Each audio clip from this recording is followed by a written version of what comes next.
Hello, everyone. Welcome to Live from New Amsterdam. This is a monthly, informal, 30-minute conversation with someone who is doing interesting work on New York's early period. It's brought to you by the New Netherland Institute and the New Amsterdam Project at the New York Historical. My name is Russell Shorto. I'm the director of the New Amsterdam Project. And my guest today is Jaap Jacobs. Dr. Jacobs is affiliated with the University of St. Andrews. He got his PhD from Leiden University. He has taught at Leiden, at the University of Amsterdam, Cornell, Penn, Harvard, and the University of St. Andrews. His publications include the book, The Colony of New Netherland, A Dutch Settlement in 17th Century America, and he is currently working on a biography of Petrus Stuyvesant. Jaap, welcome. Thank you for having me, Russell. Very happy to have you. So what we're going to be talking about here, and again, I'm going to warn you and everyone else that this is only 30 minutes long and it goes by very quickly. So you and I will chat for about 20 minutes, and then we'll take questions from people who are listening, and you can type your questions, and then I will get to as many of them as I can. So what I want to get to is the translation work that you were soon to undertake. But I'm wondering if first you can put that in perspective and tell people what this body of material, the whole body of material is that you're going to be translating a portion of. Yeah, well, basically, this is the same work that other translators have done before, including O'Callaghan, Furneaux, Van Laar, Charles Gehring, and Jannie Venema. So it's the body of the collection of that is in the New York State Archives, which is basically the archive of Director General and Counsel from 1637 until 1664. It is composed of different series reorganized by O'Callaghan in the 19th century, including minutes, council minutes, and correspondence. Those are the main ones. And then there are a few other series that are of lesser scope. So these are the official records of the colony of New Netherland, which preceded New York. Of the government of the entire colony, yes. Right. So it's not personal letters and things like that, but the official correspondence and the court cases and council minutes and so on. Yep.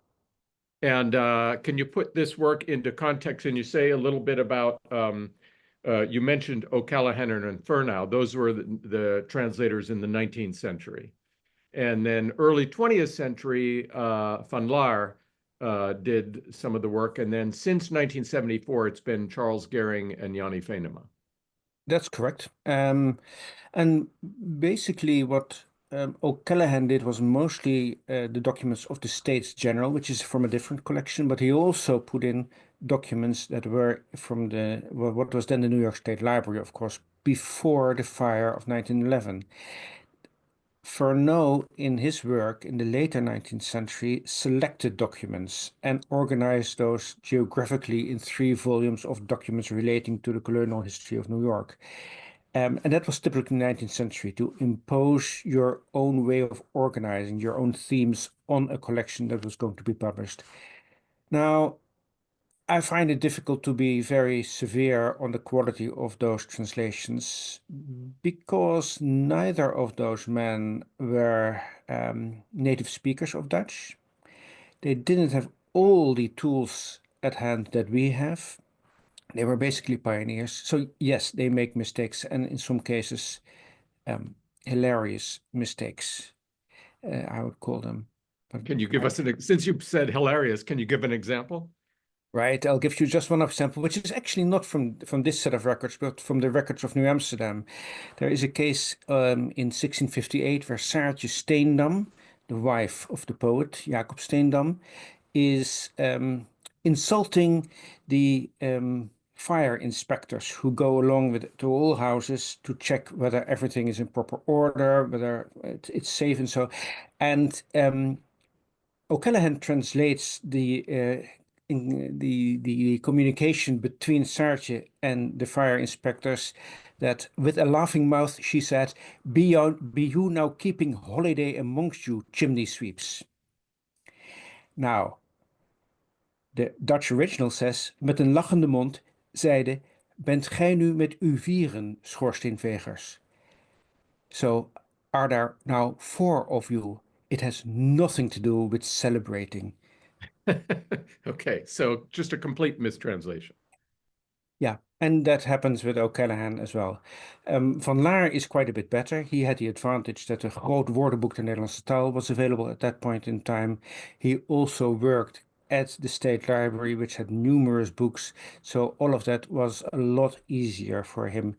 Still, Van Laar makes occasional mistakes, especially where the language gets a bit more technical in terms of the contracts for building houses. He gets some of the terminology wrong. He doesn't really understand the administrative system of the Dutch government. And he's a prude. He's a 19th century prude, you might say. He either leaves out or does not translate some of the juicy bits.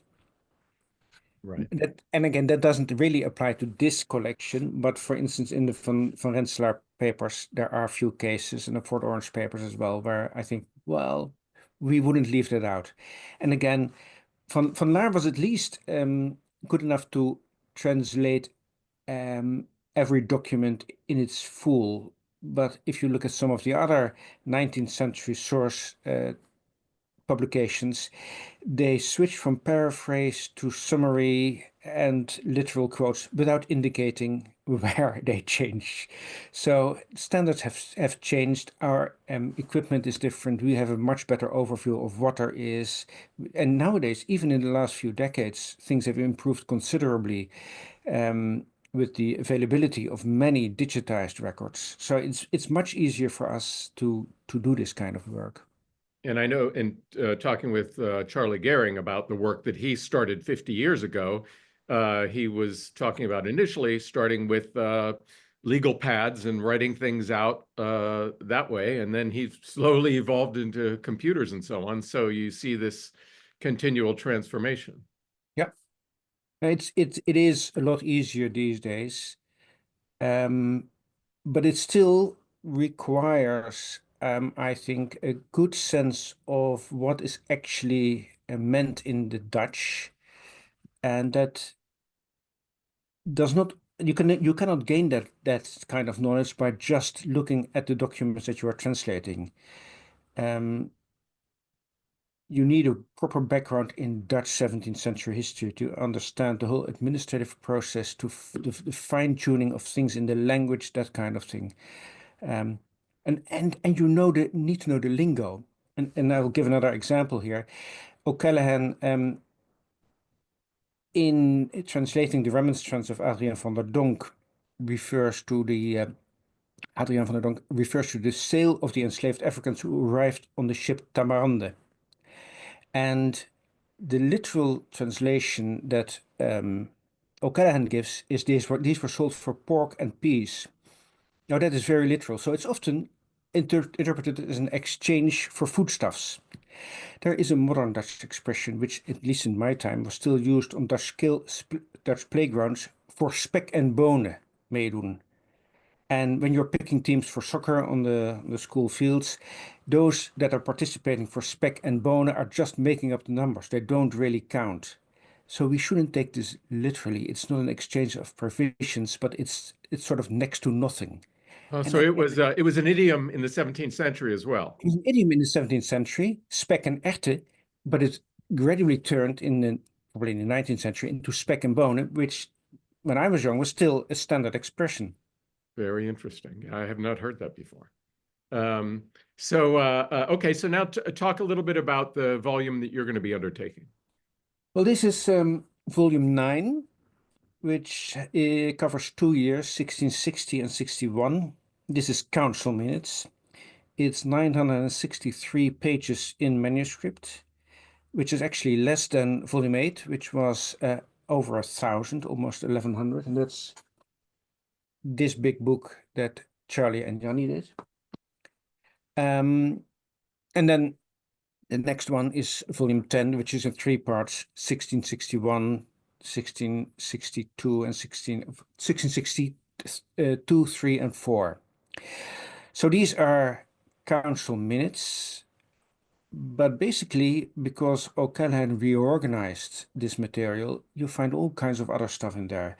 Now, Director General and Council, or councillors, which is actually the better translation because the Dutch is Directeur-Generaal en Raden, which is plural. It's one entity composed of a Director General and councillors.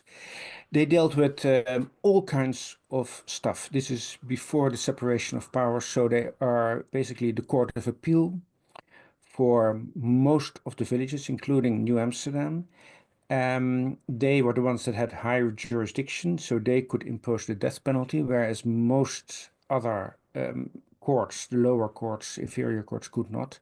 So that's the kind of stuff they do: indictments, proceedings, sentences. They were the official employers of the local West India Company servants, which means that they dealt with the raise of salaries, the dismissal of company servants. They had the power to appoint magistrates, usually from a nomination of two persons, men, of course, always, for each position of magistrates. And that applies to New Amsterdam, but also to some other villages. There are some letters in it, usually internal letters and reports. The Director General often sends out one of the members of the council to do certain things on Long Island or Staten Island or somewhere else. And they always, even Stuyvesant himself, report back to the council with a written report. So it's instructions to company servants. For instance, there's the order to surveyor Jacques Cortelyou to make a certain map, which you can see actually if you turn your head. That one, yeah. Although that, of course, is the map that was made by Vingbones and not the map that Cortelyou made. Yeah. There are notices to farms to form villages. This is the year in which the Second Esopus War breaks out. So it's necessary for defense purposes to get all the outlying farmers together to form a community so that they have a better defense. As a result of the war, there are also conferences with Native American groups to show their reports of that. There are petitions of certain groups within New Netherland. There are requests, there are ordinances. It's pretty much a mix of all those kinds of administrative minutes.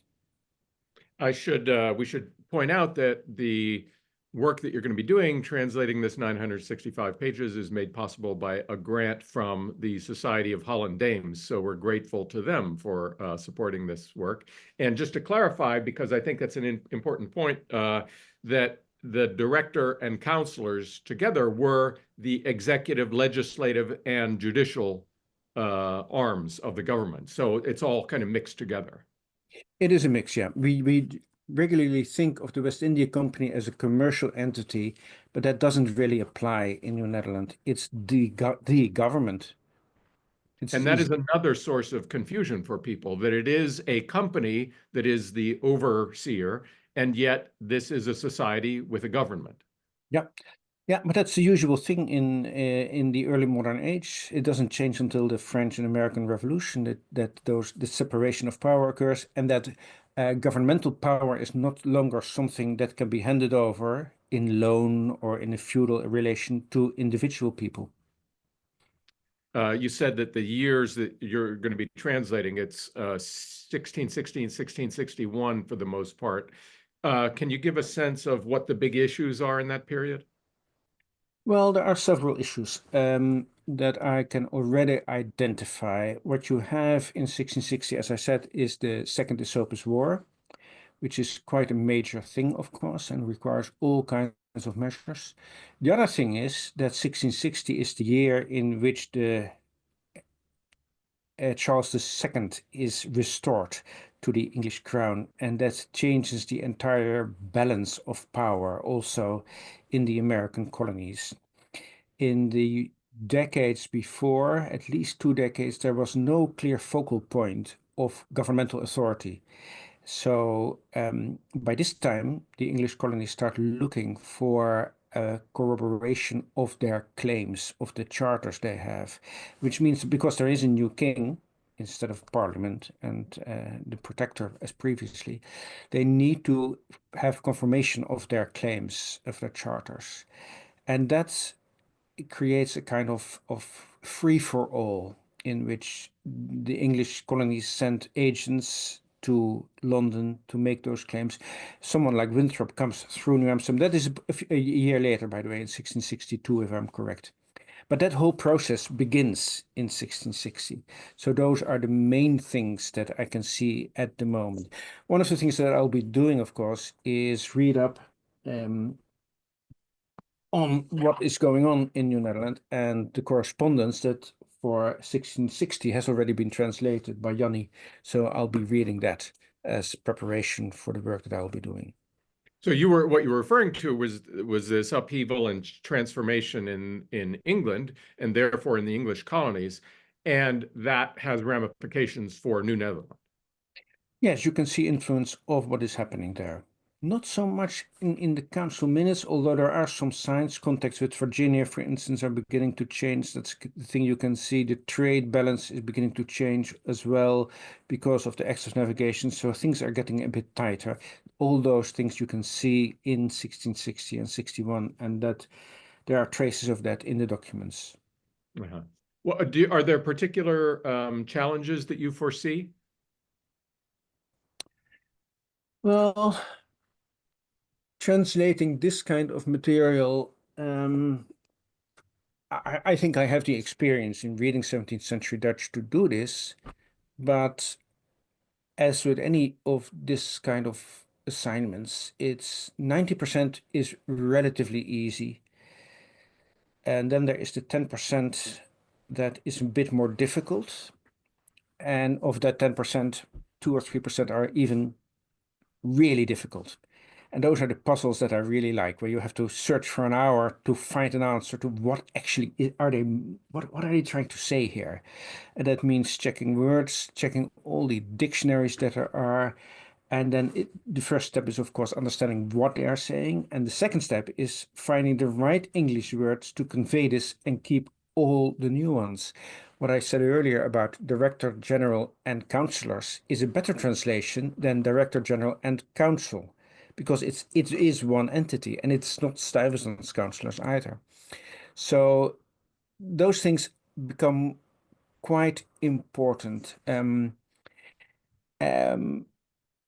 what I need to do in this case is look at the handwriting and make clear who is writing what the editorial status of a document is. So is it a draft or a minute, or is it an order?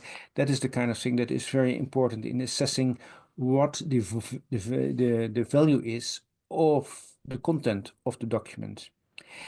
And translating such things is often difficult. You have to make specific choices as to what word you're using without describing it. It needs to be immediately clear. There is a difference between a petition and a request, for instance. To my mind, the first is more something that is submitted by a number of people together in a more formal form, whereas a request can be a single person asking in relatively informal language for a certain decision. And the same applies to, and I was just looking at this earlier to see how Johnny and Charlie did it, is the word advice, which is actually advice. However, if you look at the meaning in the 17th century, it means both a free advice, which can be either accepted or not, or a vote. So Johnny and Charlie decided to translate it as opinion, which is exactly in between those two meanings. And finding the proper word, and I quite agree with that. And finding the proper word in many of those cases is balancing all the different connotations it has to find exactly that connotation that you want to an English audience. Of course, these translations are in part for specialist historians who should actually read Dutch, but not everybody has time to do that and really dive into it. So for early American historians, it's much easier to use a translation which of course, needs to be reliable, but it is also for a general audience, which may need more information and may not very quickly see all the different pitfalls there are when using those documents. So I am thinking of going a bit further than Johnny and Charlie have done in explaining some things. In footnotes, for In example. either in footnotes or perhaps in a commentary, but that's just an idea. I don't know whether that will work out. It can get too much. Pearson, when he did his translations of the Fort Orange Minutes, did far too much and included all the kind of genealogical information that actually subsequent research showed to be mistaken in parts. And that's exactly what you don't want. Right, Every time has its own needs its own translations, but you don't want to spoil it with information that is incorrect. So there's a very fine balance there. sure. And I'm sure Okay, that Charlie would first agree. question from the listeners. How were these manuscripts preserved after the English took over the colony from the Dutch? Yeah, that's also a long story. Now, in general, manuscripts are preserved because they serve a purpose. So land documents are far more important. Legal obligations are more important than some other information. Because this was a relatively peaceful transition from New Amsterdam to New York, many of these documents were simply in the same building. They remained in the same building, were used by the English successors in power, and remained there until the late 18th century when they were transferred to an British, I should say, ship lying in the harbor, which was the regular thing during the Revolutionary War, along with many prisoners of war, many of whom died.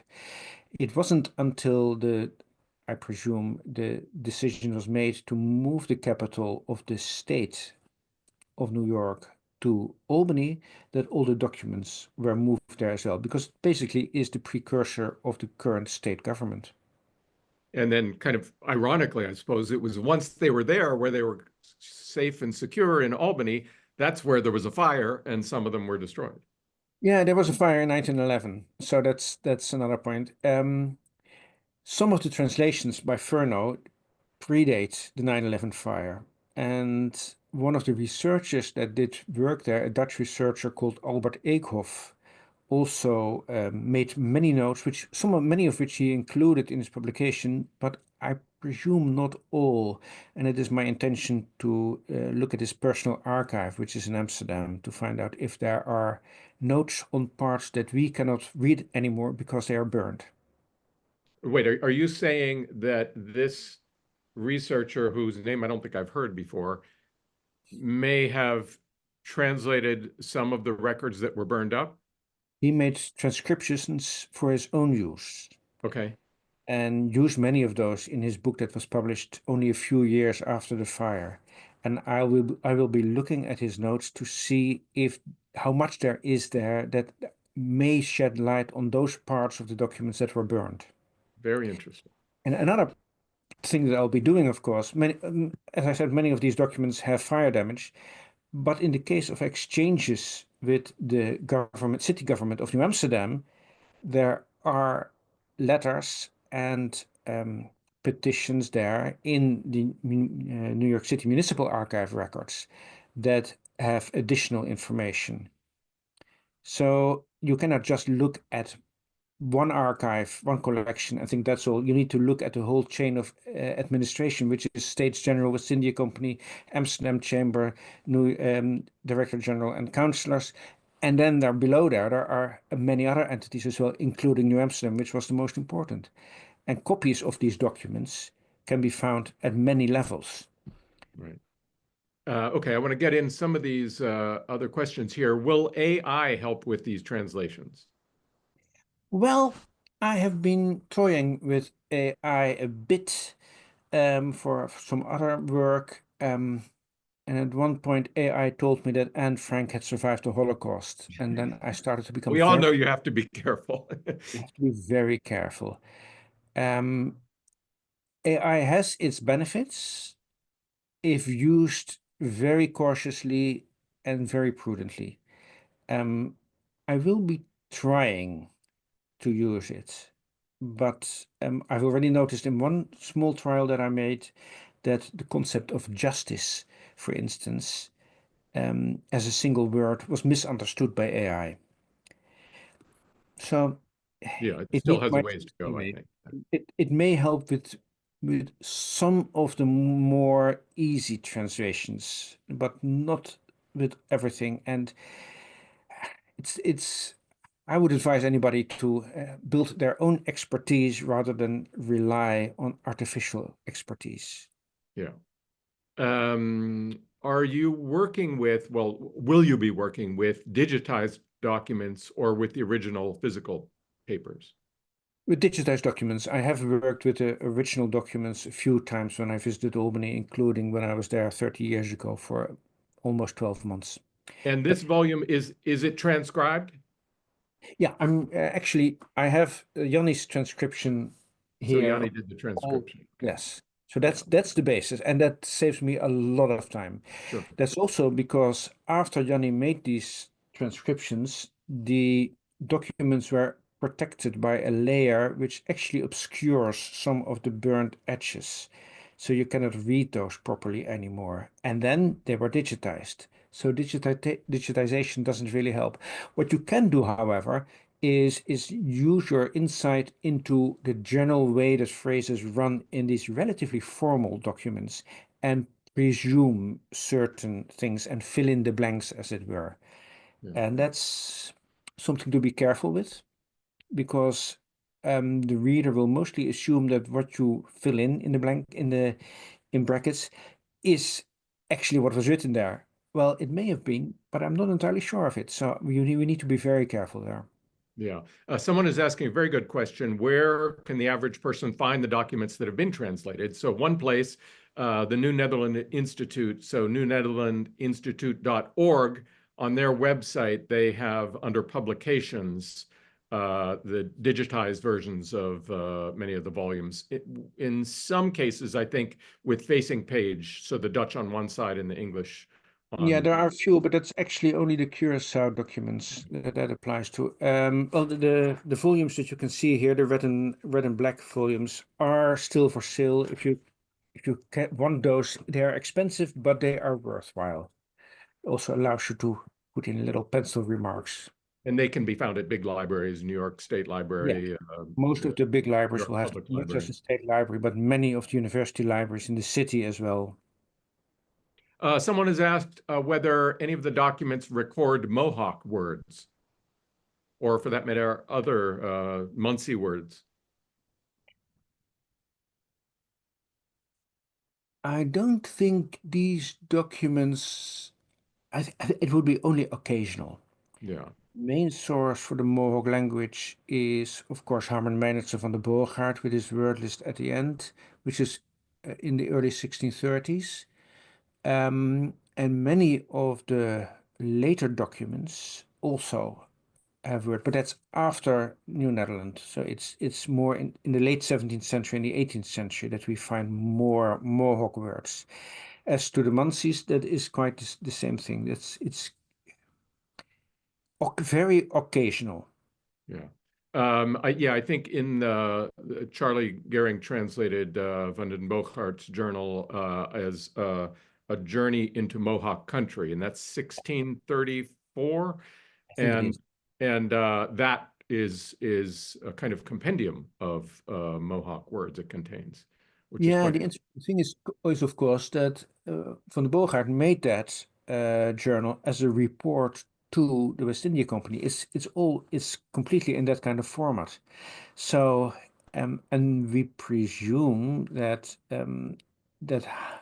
that is why it was actually saved, because Kilian van Rensselaer provided Johannes de Laat with a copy of it. And that's why that word list was also published in one of the Laat's publications. Believe it or not, that's all we have time for. Thank you very much, Jaap. We were only just getting going here, but thanks very much. Maybe we'll have you back once you're like really in the middle of this and we can talk more. That's Join us next month when my guest will be James Bradley, author of a new biography of Martin van Buren. And thanks very much for tuning in, everyone. Bye-bye.